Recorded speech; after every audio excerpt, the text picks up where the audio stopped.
David, that was a fabulous whistle. Thank you so much, everyone. Good morning. Welcome to the 2019 Martha's Vineyard Book Festival. We are so glad that all of you are here with us to join in this incredible community of authors and readers. All day today, from 9 to 4, there will be a series of panel discussions here in Chilmark, and all day tomorrow, we will have a series of author talks. I am so glad to welcome you to today's first panel discussion entitled The Role of the Press, the Presidency, and Society. And before I introduce our moderator, who will introduce our other panelists, a few housekeeping items. 1, the festival sessions today and tomorrow are free. That means donations and purchases are essential. Please buy the book festival. Excuse me, Nicco, I just want to use this prop here. Please buy the book festival swag. We have these amazing denim totes, and inside there's a water bottle, and some snacks. And we call that the Book Festival Survival Kit. Now, if you are thinking, I don't need one more tote or one more water bottle, okay, I get that. Just give us cash. Thank you. All righty. Second, food is available for sale. Please support our local food vendors, Chef Dion, Mary's Lemonade, Orange Peel Bakery, Chef Amy Johnson, her food truck, The Scottish Bakery. Lots of yummy items to eat and drink, and remember, it is important to stay hydrated. It's pretty hot today. So the authors, about 9:45, will take questions from the audience. So line up. There's a mic here and a mic there. So line up. And all the mics are on. You don't have to turn them on. So just talk. Number 4, immediately following this session, which will end at 9:55, our fabulous authors will be signing their equally fabulous books in that book signing tent. So don't go up and try to talk to them after the session. Go over and get in line to buy their book, and then you can have a few moments alone with the author. So that's really the thing to do. And please do buy the books, and just don't buy one. Buy lots and lots of books. Surely you have, dog walkers, teachers, friends, hosts, whom you could give a book to. 6, without further ado, I'm going to introduce our moderator, who is Nicco Mele. He is a lecturer in public policy and was previously the director of the Shorenstein Center on Media, Politics, and Public Policy at Harvard's Kennedy School. He took over leadership of the center in 2016 after serving as senior vice president and deputy publisher of the Los Angeles Times, and as the Wallace Annenberg Chair in Journalism at the University of Southern California. He is the author of The End of Big, How the Internet Makes David the New Goliath, and co-founder of Echo Ditto, a leading internet strategy and consulting firm. Mele also is a board member of the Nieman Foundation for Journalism at Harvard and a senior fellow at the USC Annenberg Center on Communication, Leadership, and Policy. Nicco, turning it over to you. And thank you. And a proud Summer Vineyard Haven resident. Thrilled to be here. Good morning. Good morning. Everybody caffeinated? Unfortunately, there's no Morning Joe on Saturday mornings, and so we have brought you our very own panel of straight white male prognosticators. Well, hard that right. And we're prepared for some excitement. Let me briefly introduce our panelists this morning. Immediately to my left is Jim Acosta. Shirley.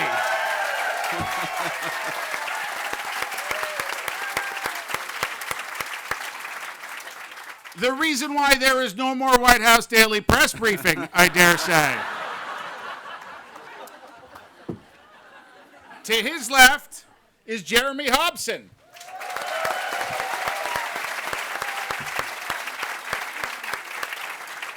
A voice all of you here are undoubtedly familiar with from Here and Now, the National Public Radio Show, and from our own WBUR.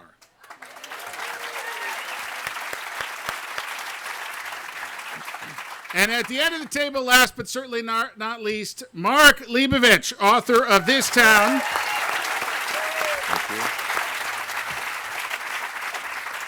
Author of This Town and, more recently, The Big Game, The NFL in Dangerous Times, which bears a remarkable resemblance to This Town, almost a search and replace on some of the names. Actually, yeah.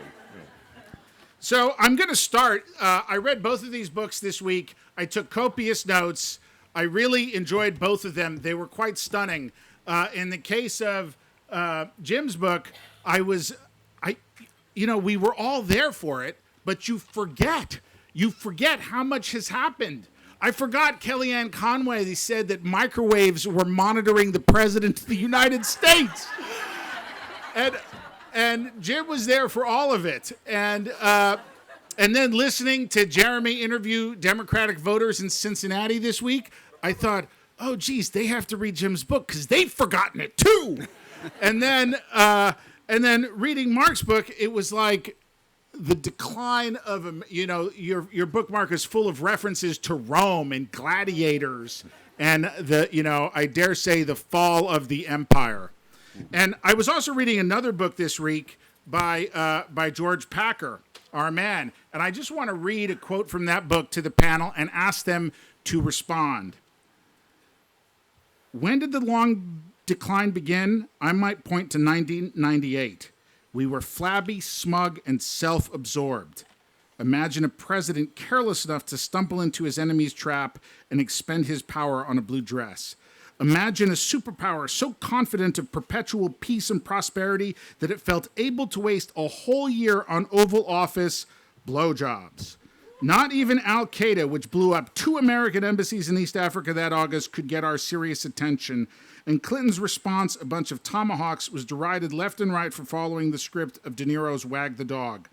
The Republicans decided that destroying the president was more urgent than the national interest, and they attacked his every move at home and abroad.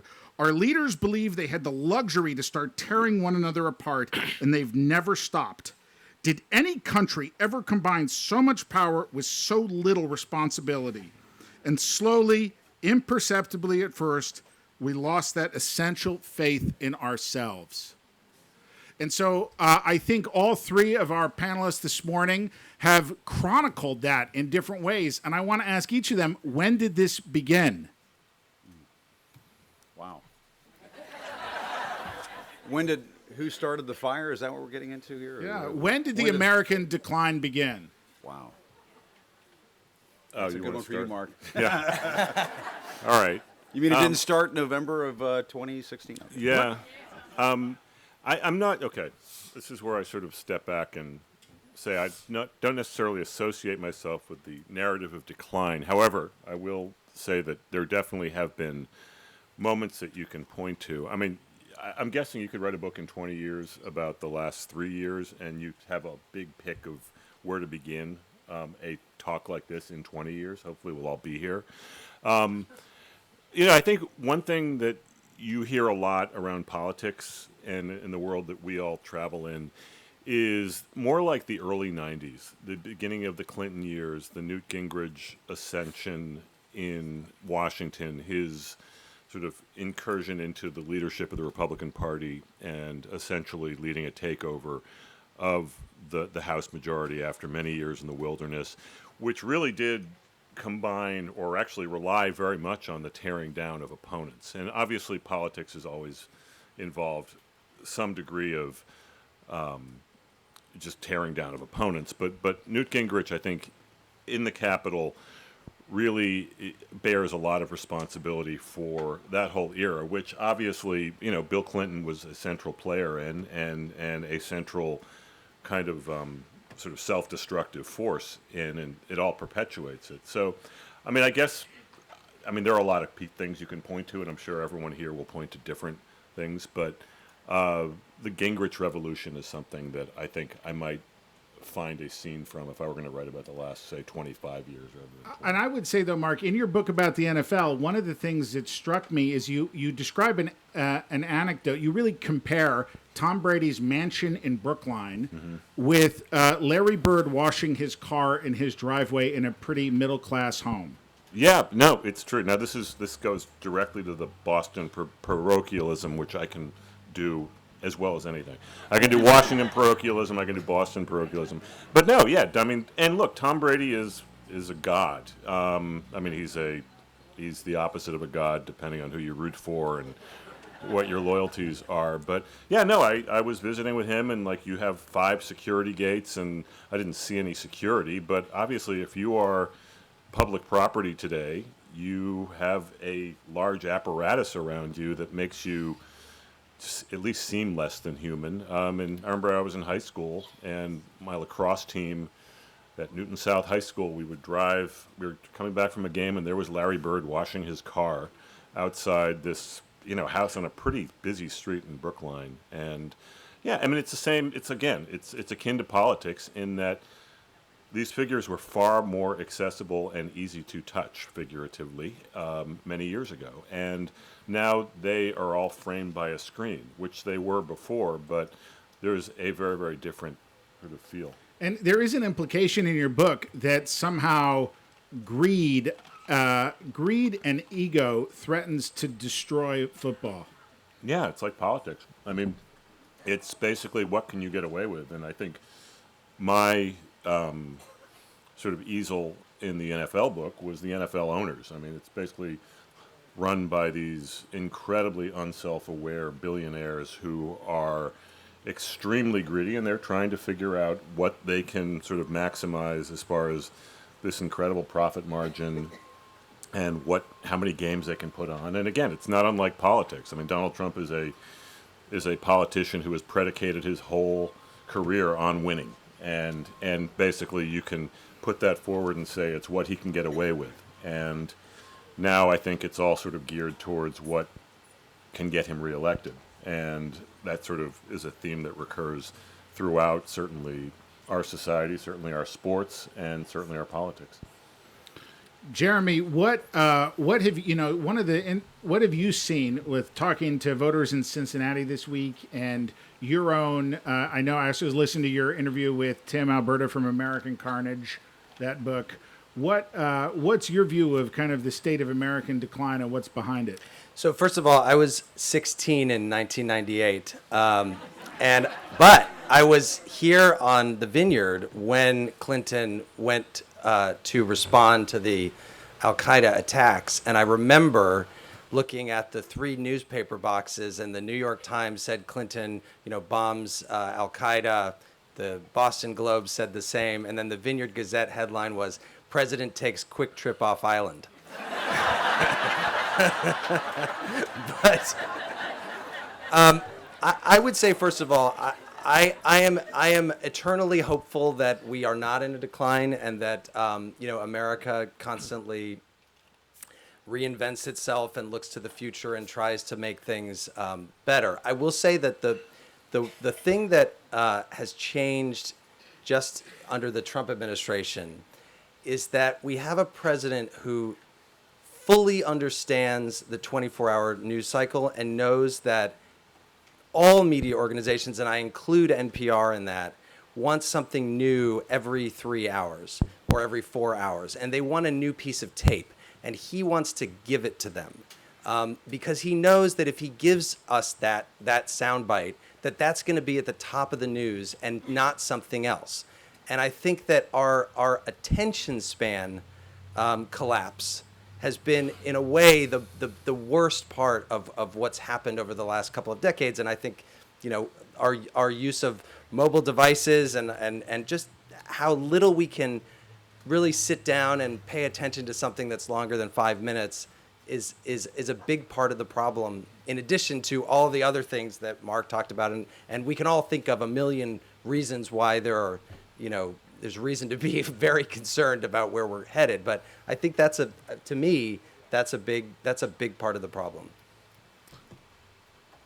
Yeah, I mean, the thing I would, and I was also at the rally in Cincinnati this week, and as we were driving over here, I was telling the gentleman I'm staying with this week, Norm, about something that I saw that disturbed me, and it falls in line with what we've seen over the last couple of years. There were a couple of protesters in the stands who were holding up a sign saying, "Immigrants built America," and there was nearly a brawl in the stands because the Trump supporters around those two protesters were ripping the sign out of that person's hands. And I'm always optimistic about this country. When I travel abroad, I tell folks in other parts of the world, don't lose faith in the United States of America. But I have to say, with a country that has survived a Great Depression and 2 world wars and Vietnam and Watergate and weapons of mass destruction that didn't exist, I am concerned about where things stand right now, not just because of what Donald Trump is doing to America, but to some extent what we're doing to ourselves. And that's, what is kind of at the heart of my book. I've been asking folks when I go around talking to people about my book, remember when we were growing up and our parents and our grandparents would say, I want to leave a country to our kids and our grandkids that's better than the one that we got. Does anybody say that anymore? Nobody says that anymore. And that's a failing on our part, in my view. And, a lot of the folks that show up at Trump rallies, and I don't mean to pick on some of the older folks in our audience here, are longer in the tooth than I am. And it's slightly. And it's shocking to me, and I mean this in all seriousness, it's shocking to me that folks who are older than I am, my parents' age, would be okay with treating our fellow Americans this way, treating members of the press this way, treating immigrants this way. And sometimes I wonder what the hell has happened to us. Did we get hit by an asteroid in November of 2016 and knocked into some other parallel dimension where all of this behavior and treatment of one another is acceptable?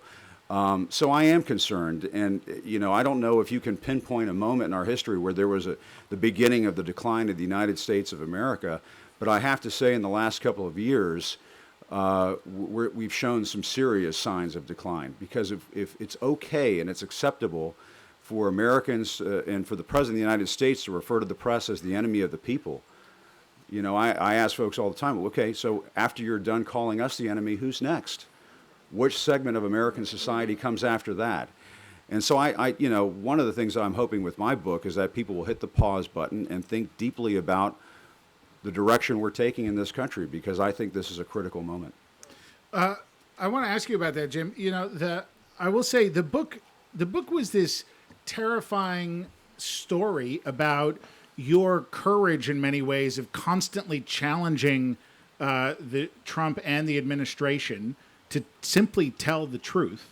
Yeah. And their pushback of you to the point where they try and ban you from the White House by revoking your press briefing and your ultimate victory in court on that front. Yeah. And yet also I kind of felt like the book was defiantly hopeful, I guess.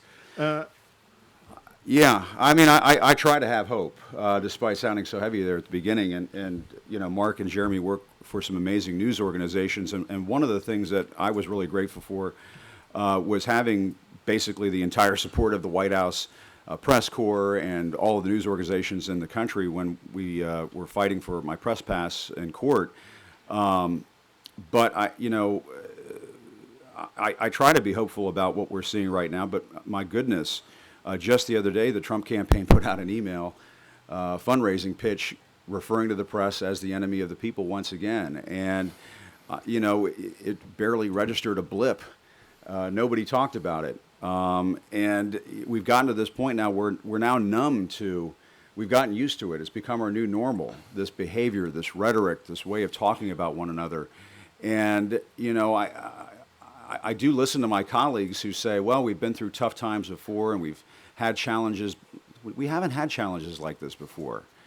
And so, I guess, and I suppose there's criticism of what I've written in this book and what I've said about the president and so on. Oh, you're stepping outside of your lane as a straight news reporter and so on. I just, I'm really kind of dumbstruck by what I see right now. And I just, as I try as best as I can to grapple for some answers, in all of this. But I do think at the end of the day, there has to be some common sense of the truth. And what Jeremy and Mark do over at NPR and the New York Times, and what the rest of us in the press corps try to do on a daily basis, is at the very least, if we can't have a president who refers to us in a respectable way, and if he has people that are just going to demonize us all the time, perhaps there should be a bottom baseline here where at least we're going to cling to some sort of collective idea of what the truth is. And I know I'm maybe preaching to the choir here or playing to the crowd or whatnot, but at the end of the day, I feel as though our sense of reality and the truth is just being warped on a daily basis, and it's just sort of grinding us all down. Well, and by the way, I think we have to make sure that we're still fighting for that. I went to my first Trump rally in a couple of years the other day in Cincinnati. I don't typically go to them. You're at all of them. I was shocked at the fact that basically everybody that we talked to, they first of all, they trust him completely. And they almost all of them said that they're getting their news from Fox News.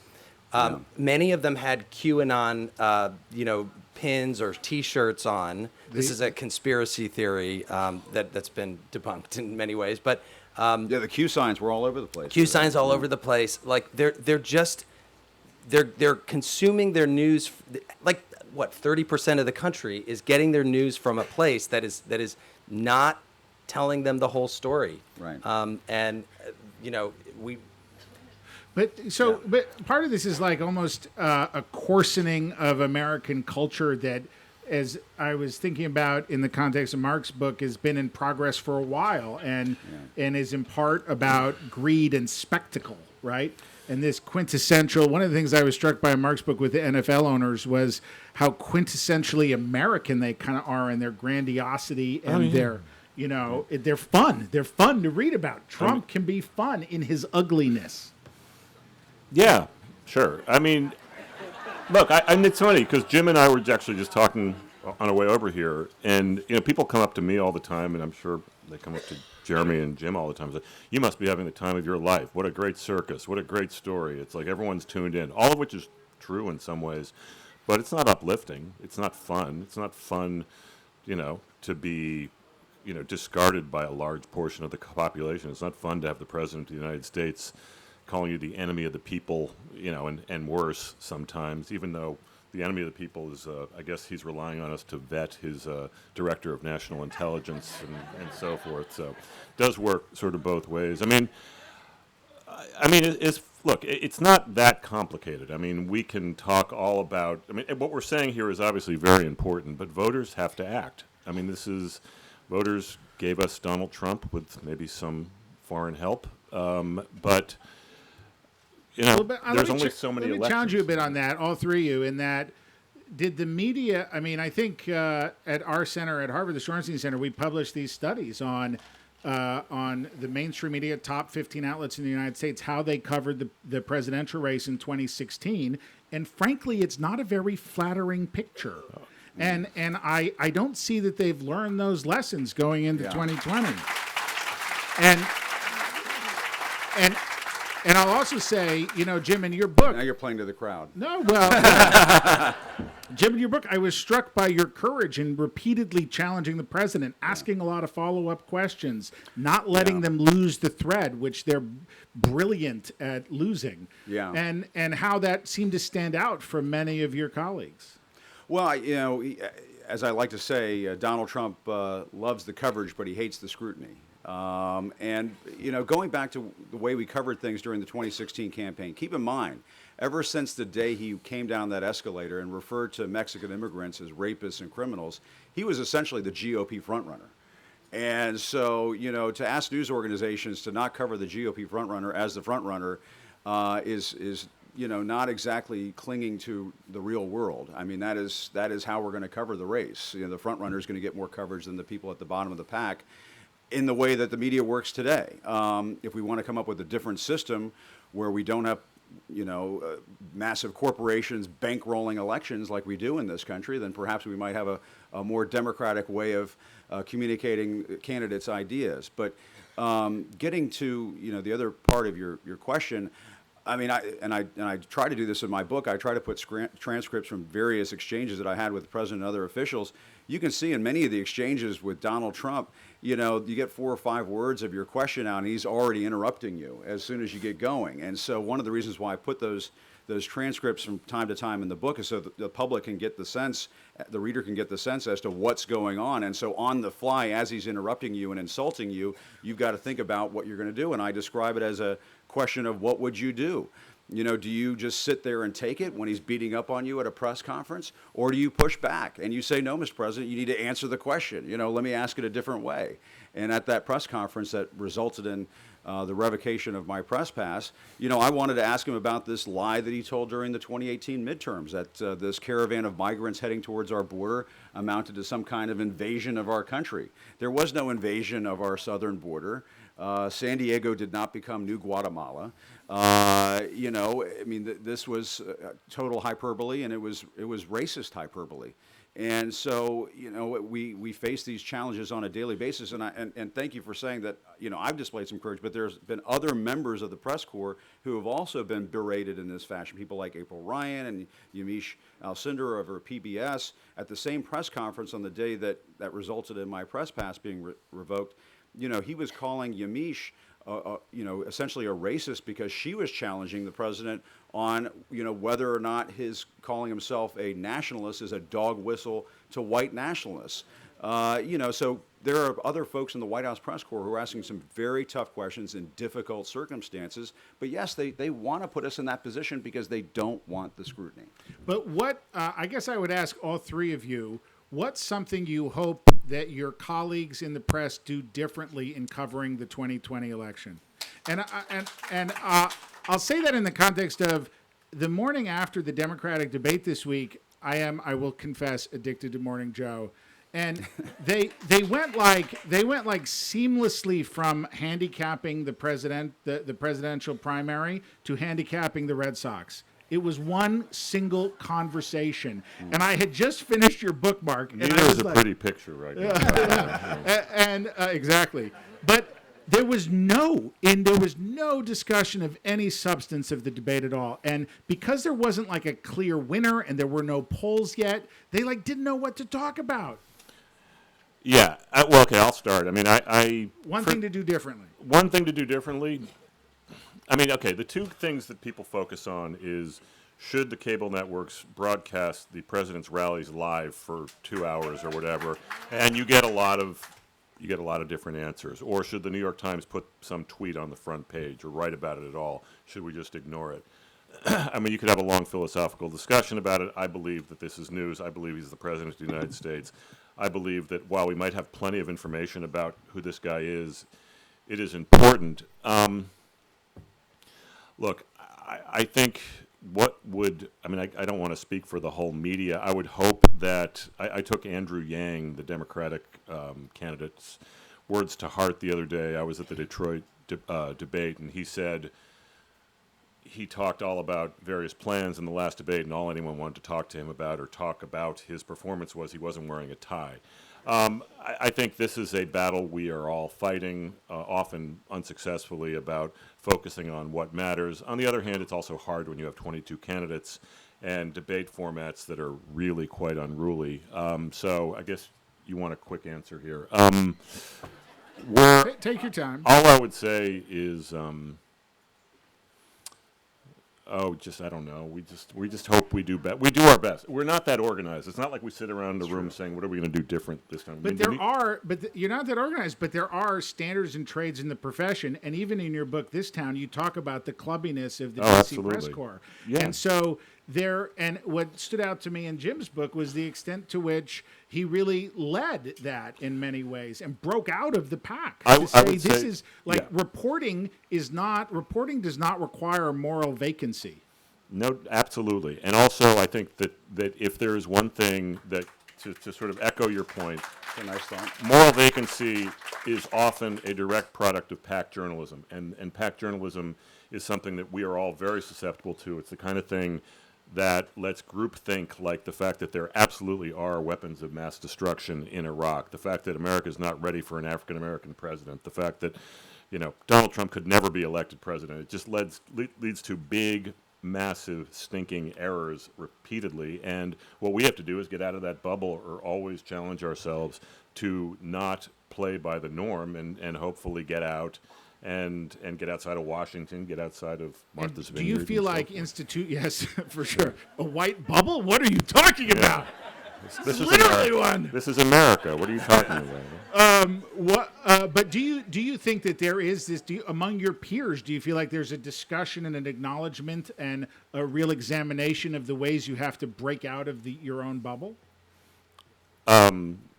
Yeah, I would hope. Although I'll be honest, most people are just trying to get the story, from what the president did an hour ago done. I mean, it's not. I don't think there is enough step But back. he's counting on that. That's his strategy in some sense. Well, he has willing voters too. I mean, this is why. I mean, again, it's not all politics. It's why people can't sit and watch baseball games anymore. I mean, things aren't happening fast enough. So, anyway, someone else. So I think that I remember one of the rallies that happened back in 2016. Trump decided to give a speech for like an hour talking about his foreign policy. And NPR decided to go live with it. This was before he was president. And then Hillary Clinton was doing one as well, and we went live with that one too.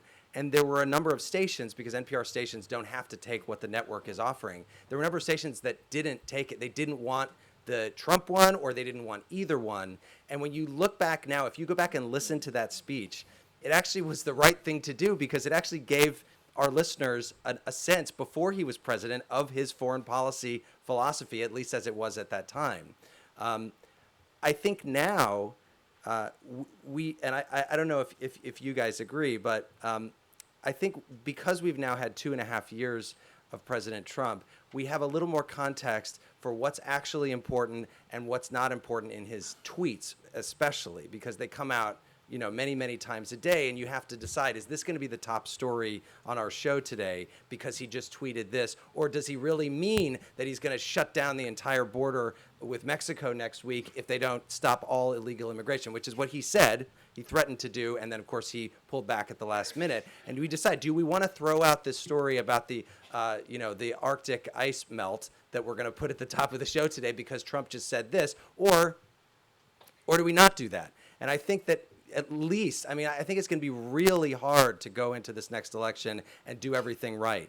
But I think at least we have a couple of more years of experience of dealing with him and figuring out what is really important for our listeners to know in the context of all the other things that are going on in the world and what is not. And I do think heading into 2020, you're not going to see as many of these rallies covered end-to-end live. I just don't think you're going to see that happen anymore.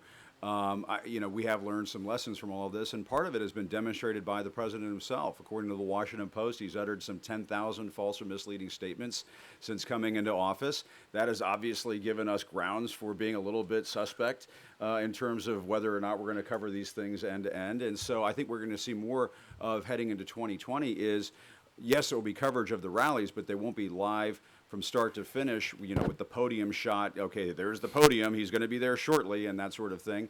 And instead, what you're going to see is, after the rally is over, that we didn't cover live end to end, you'll have a fact checker come on, like Daniel Dale, who you just hired from the Toronto Sun. If you are people who are on Twitter a lot, you know who Daniel Dale is. As I like to say, he understands Trump's falsehoods perhaps better than Trump himself. You'll see our fact checkers come on and say, well, this is something the president got wrong. This is something that he said that was half true, and so on. And I think that is going to be more of a service to the viewers. And I think the New York Times and the Washington Post, NPR, they're all doing the same thing as well. So we're learning in real time. Maybe we didn't get it 100% right the first time, but I think we were also sort of all, as reporters, stunned by what we were seeing. I talk about this throughout the book. We're at rallies where he would say, I would like to punch that protester in the face. Or when we were in Las Vegas and he said back in the old days, a protester like that would be carried out on a stretcher. We were covering these things because they were shocking, and it was startling that he wasn't being punished for saying things like, John McCain is not a war hero. I like, war heroes who aren't captured and that sort of thing. And so we were all waiting as reporters, okay, this must be the moment when he said something and this is going to take him down, and it just never happened. And so we were covering a unique candidacy at that time, but I think the lessons have been learned and the coverage is going to be different next time around. I want to ask in this, I think, almost entirely white crowd about race. Both of your books touch on race, which is clearly no longer, I think it's clearly central to the country's discussion about who we are and where we're going in this next presidential race. Mark, I was struck in your book by, almost all of the owners are white of the football teams. The audience is overwhelmingly white, and yet most of the players are black. And this kind of came to a head with Colin Kaepernick engaging about institutional racism in America. And you described this very awkward-sounding, almost tone-deaf meeting between the players and the owners about race and Colin Kaepernick. And I thought about how the country struggles to talk about race, and wondered what else you might have written about race that you didn't have room for in the book. Oh, well, plenty. First of all, that meeting you're referring to, it wasn't tone deaf, it was just deaf. It was a group of owners and a group of players talking about basically how do we stop Donald Trump, who many of us are supporting and funding, from just weighing in and attacking us because it's costing us, however many millions of dollars in TV ratings. But look, the problem you're talking about is absolutely analogous to, the fact that the overwhelming majority of the press corps is white, and the fact that here we are in Martha's Vineyard talking about race, not to pick on Martha's Vineyard, but as you said, it's or entirely our panel. Or our panel. It's an entirely white crowd, and look, Not entirely. It's largely. I'm sorry. I apologize. Sorry. I have to apologize. Yeah. Sorry. This is. My apologies. Largely white crowd. I'm really sorry. Look.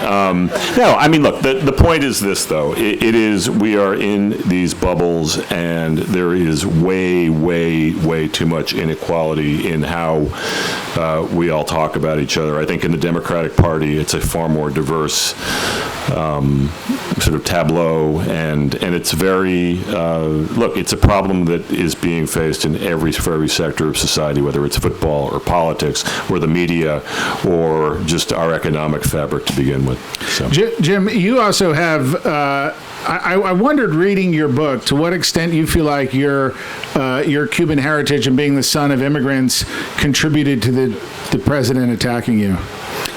It's a question that I've thought about. I don't want to spend time, dwelling on that sort of thing. Why would we ever question his motivations when it comes to race? My goodness, he hasn't given us any reason to do that.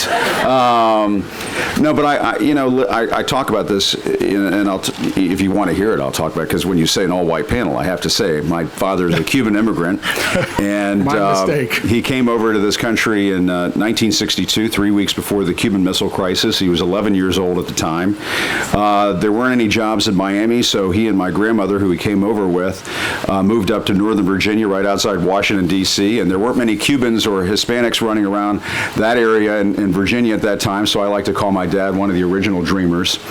And he tells me the story about how, heading into their first winter in Washington, how a Presbyterian church in Vienna, Virginia, which is still there to this day, supplied them with coats and sweaters so they could get through their first winter in Washington. And that is the immigrant experience that I grew up with, hearing about as I was a kid, and was really proud of my dad and his Cuban heritage. He would fly the Cuban flag in the house, and whenever there was a Cuban baseball game on Wide World of Sports or a Cuban boxer, he would ask me to watch with him and so on.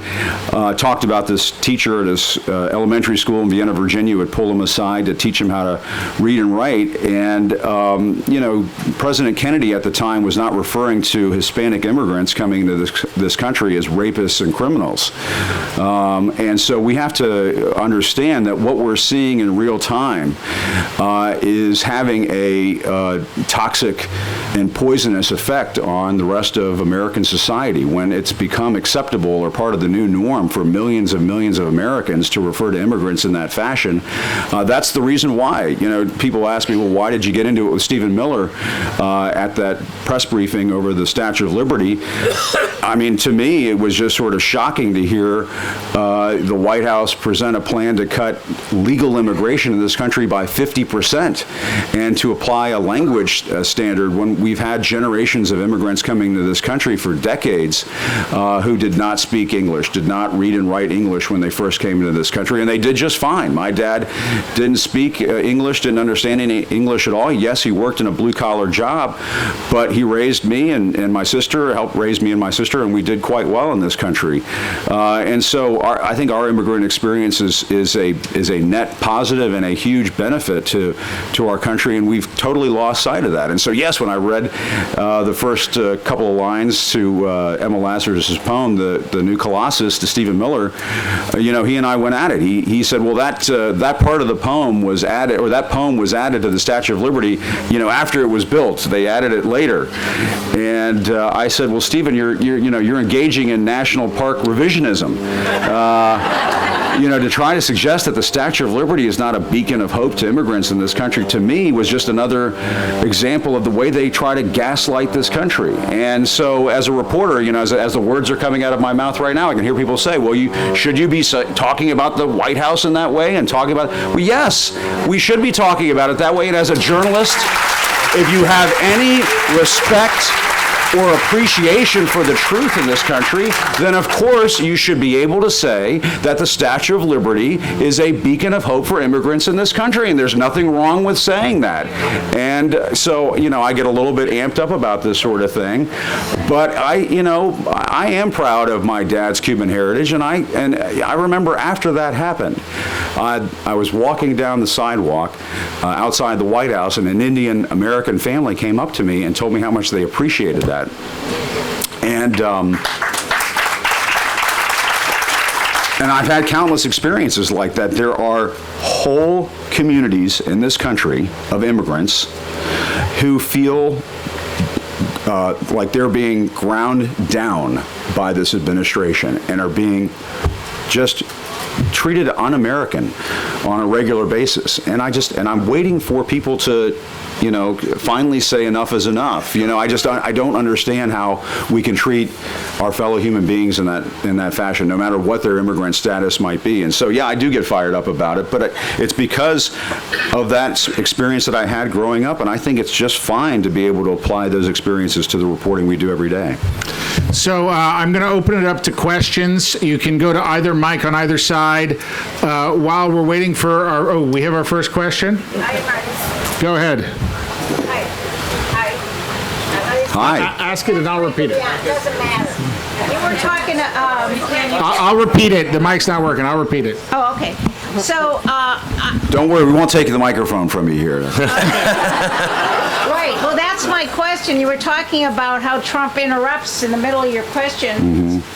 For all of you, you'll all recall how much Trump interrupted the other candidates during the Republican debates last year, and how he stood creepily behind Hillary in the presidential debate. My question Oh, that was totally normal. What are you talking about? Yeah. So my question is, if you all, any of you were on the Democratic Presidential Campaign Committee, how would you advise that candidate to react when Trump either interrupts you or creepily stands behind you or whatever thing he does? Because, I've been thinking for these years now, if I were Hillary, what would I have done different? Well, I'll take a crack at that. I do think that the question is how to question the president and how to let him respond or not respond is a puzzle that I think other candidates and certainly the press has been discussing for a while. I think there are some, look, the president does not subject himself to a lot of tough tough interviews. I mean, he does a lot of Sean Hannity. He does a lot of, Lou Dobbs. Does he do Lou Dobbs? He does a lot of Fox interviews. He does a lot of Fox and Friends. There are some examples of just letting the president talk and letting the president not so much hang himself, but demonstrate what he doesn't know. There was a moment during the campaign when Jim's colleague Jake Tapper was interviewing him about his singling out of a Judge Curiel, who was born in Indiana, I guess of Hispanic heritage, and the president said, he had a conflict of interest because he can't be ruling on a Trump University case. I mean, there was a long backstory to it, but Jake basically said, "Isn't that the definition of racism?" And he just let it hang, and he asked it about 3 or 4 times, and basically the whole interview, and I'm sure Jake had a whole list of questions in front of him, and they talk about immigration, talk about climate. I mean, reporters go in with lists, but Jake just sort of let that hang, and I think, unfortunately, there aren't enough people, or there aren't enough interviews, or there aren't a lot of formats where you can just sort of let something hang. Although the president, to his credit, does, I guess, give a fair number of availabilities in which he does reveal either where his heart is, where his ignorance is. But again, there's a whole art to that, and unfortunately, we don't get a lot of opportunities to let that sit there. So we have a lot of questions. I think what I'm going to do is ask each panelist to just respond to one question. But I think we'll take 2 questions in a row, and then 2 panelists can respond. So the first 2 here, yep. Yeah. Just a comment, or 2 comments. One, if you're familiar with the history of Germany, in the early 1930s, the press being the enemy of the people line is very, very familiar. It was the same that Hitler used, that the Nazis used. And the other thing is, I don't know why the press hasn't focused enough on the fact that the audiences in the rallies are highly organized. Jim Pence apparently is the lead man, goes out and organizes them, and there are section leaders in the groups who organize the whole performance. It's not just spontaneous. And then next.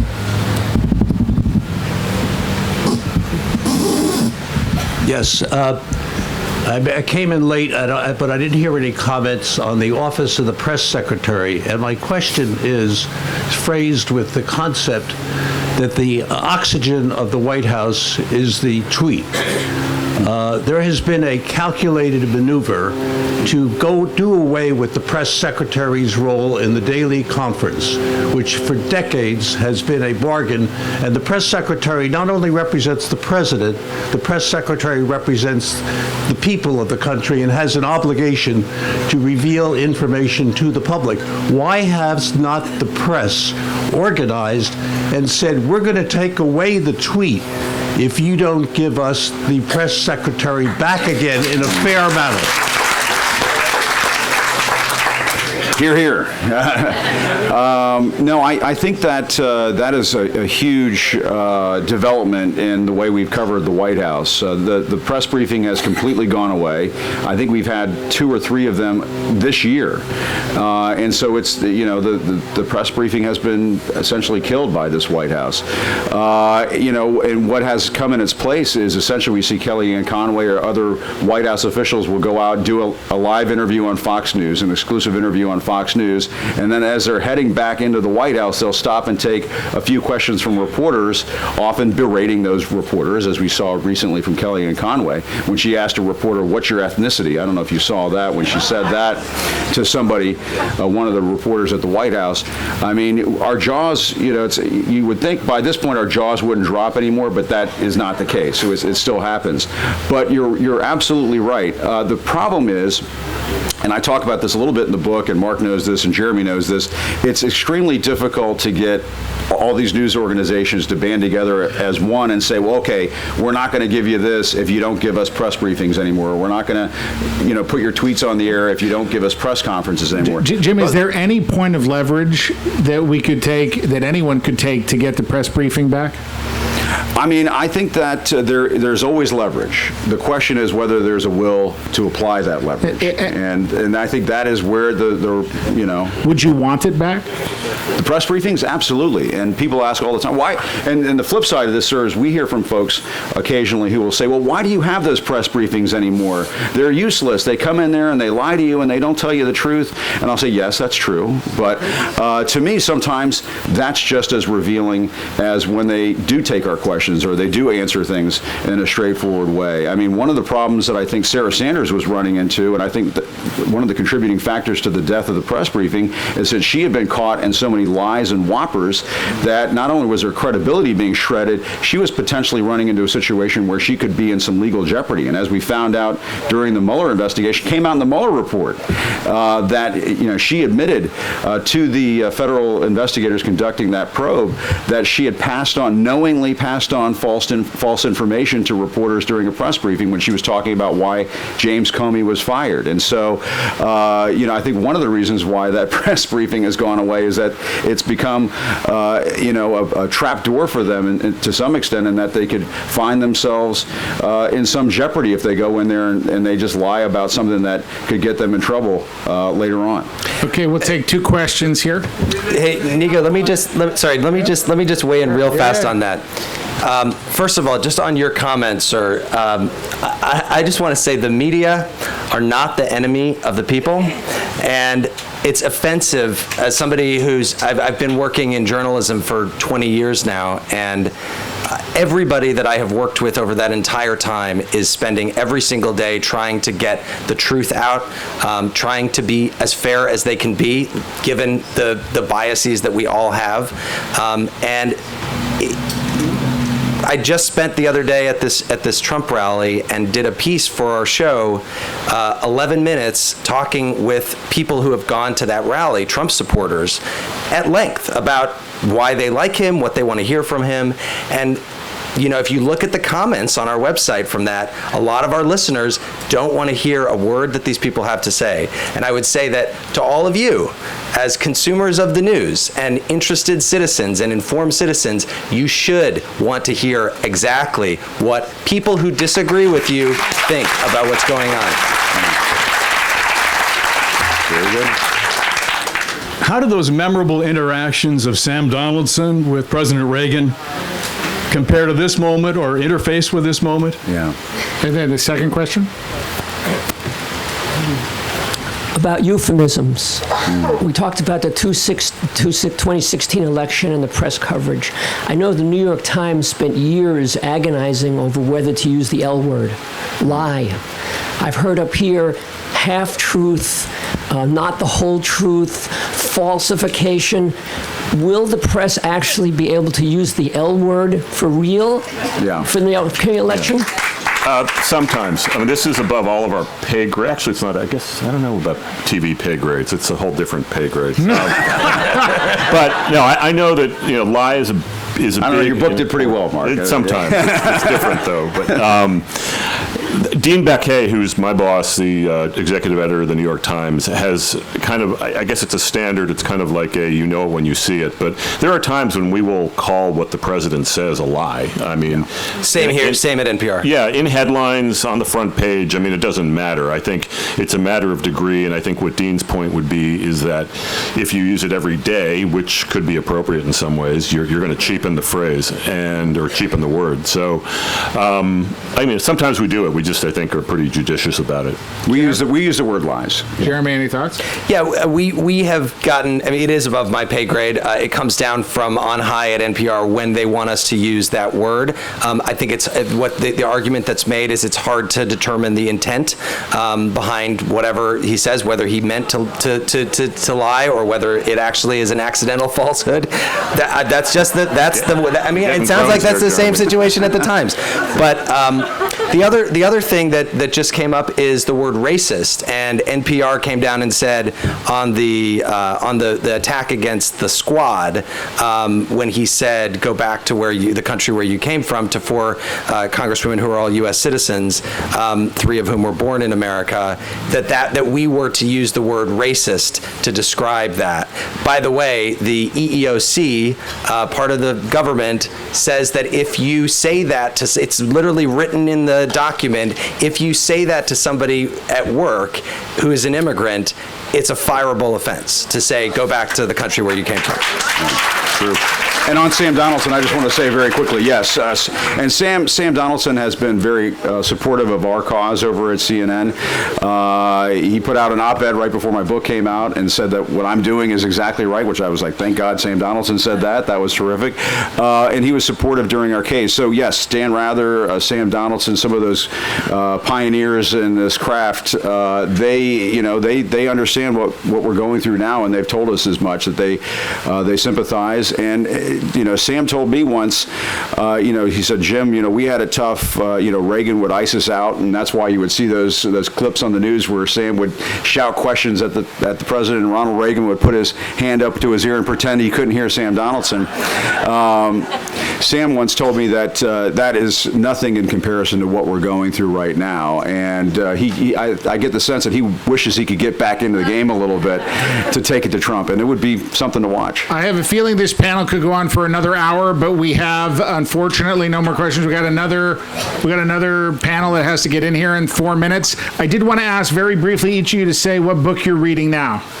I'm reading a book called Idaho. It's a novel by a woman named Mele who I just met 2 weeks ago at a writer. Anyway, it's a great novel. It has nothing to do with any of what we're talking about. And actually, you know what? I would like to can we take one more question? Sure.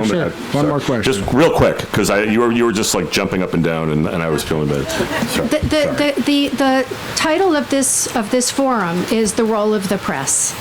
And it seems to me that while we can address content, it's really about the structure of your organizations. And as long as ratings and sales drive your organizations, it's hard for me, and I believe many people in this audience, to believe that the next election coverage will not really resemble the 2016 coverage, notwithstanding fact checkers and not reporting tweets. So my question is, how do you guys use your leverage and not hide behind your pay grade to talk to your organizations about changing, disrupting the structure of how we receive news in the same way that other legacy organizations have disrupted their structure? That was my question. Well, excellent question. There is no short answer to that. And we're going to get hooked off the stage. And I just want to hear what you two are reading quick. Sorry. I just finished David Wallace Wells' book. It's going to take too long here. Quickly. I'm so sorry. I'm happy to answer your question, ma'am, if you'll find me. And if folks want to gather around, I'm happy to do it. We can do it right out here. Or 30 seconds, if we could give it. I mean, I would just say, ma'am,